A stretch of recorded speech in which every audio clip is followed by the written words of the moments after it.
Thank you for watching, liking, commenting, sharing, and subscribing right now. We haven't talked about Facebook in about 5 minutes.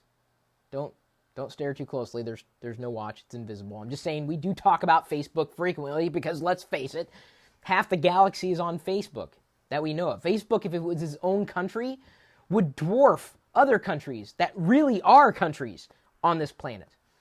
Even if you think Facebook sucks, even if you don't like Facebook, it's kind of here to stay. And they seem to be playing games. And I don't mean the Farmville variety or zombies. I haven't been bitten by a zombie in years. Sorry, I was looking at going with the motif of the invisible watch, okay? Just bear with me. No, they're playing games with your privacy, changing how apps interact with you, and you interact with apps. And we've crafted an article for your reading enjoyment. If you do care to read, I know this is the Locker Room Daily Report, or TLDR for short. Facebook adds new apps to timeline. Are we sharing TMI? And TMI, of course, we know is short for too much information. So I'm going to go ahead and pull up that article, +1 it, tweet it, and I'm going to like it on Facebook as well. Yes, I realize it's a tiny bit ironic. We're sharing information, right? And the more you share about yourself, the more the world is going to know about you, whether you realize you are making these gestures overtly. If you post nothing but photos of ducks, people are probably going to get the idea that you like ducks. They may even think that's an unhealthy fascination with ducks. You got to be careful about what you share, even when you think the information is benign. Now, you're going to add an app on Facebook and have a different verb associated with it.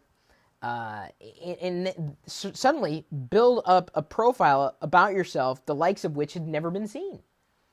The world is going to know more about you based on the gestures that you are providing openly, outwardly, more than you know about yourself. You've heard the saying, why am I always the last to know? It's easy for us to look at someone else's behavior and peg them as someone that they seem to be. They may not see it themselves. They may be completely dissociated from their actions.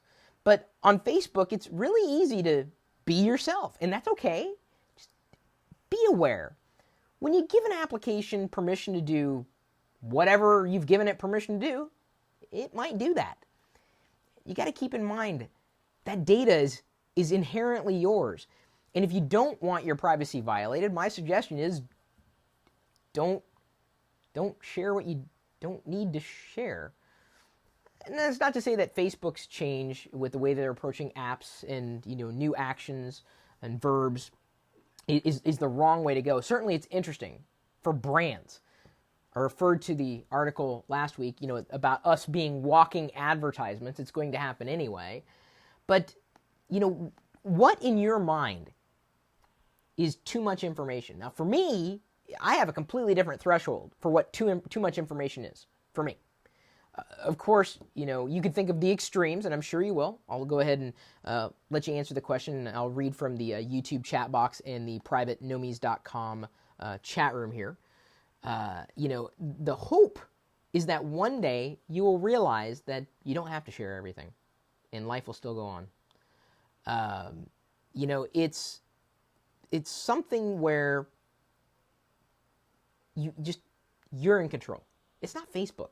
Don't get mad at Facebook. You can. It's pointless. If you don't like what Facebook's doing, quit. Too much information for me is oversharing. You don't need to know where I am every 5 minutes. You don't need to know what I'm watching every day. And quite honestly, it's not that interesting, by and large. For the longest time, I stopped really sharing a lot of personal details and information. Only recently, with Nomies, I wanted to open up to a very private community, which you are invited to join as well. But instead of just sharing all those personal details in such a public way and putting myself out there and my personal life out there and everybody in my personal life out there, I decided to just keep it to the people who would care the most, or seemingly would care the most. And so too much information to me is, does the world really need to know this? And if the answer is yes, then I want to share it. If the answer is maybe, then possibly I'll share it. If the answer is no, I'm absolutely not going to share it. Does the world need to know? That's my threshold for too much information. And, specifically in conjunction, we detail exactly why this may be a problem for you. And you may be oversharing and you don't even know it. No one's told you possibly that you're oversharing. In fact, if someone may have sent you this video to watch, if you are someone who overshares, I don't need to know every single check-in that you make. I don't. Really. I don't need to know you're stuck in traffic unless I am possibly waiting for you on the other end, in which case, why is that a public status update? Too much information. Hopefully this video was not. Yoda apparently channeling I am. Feel free to like the video, share the link and the love. Hopefully, again, it's not too much information.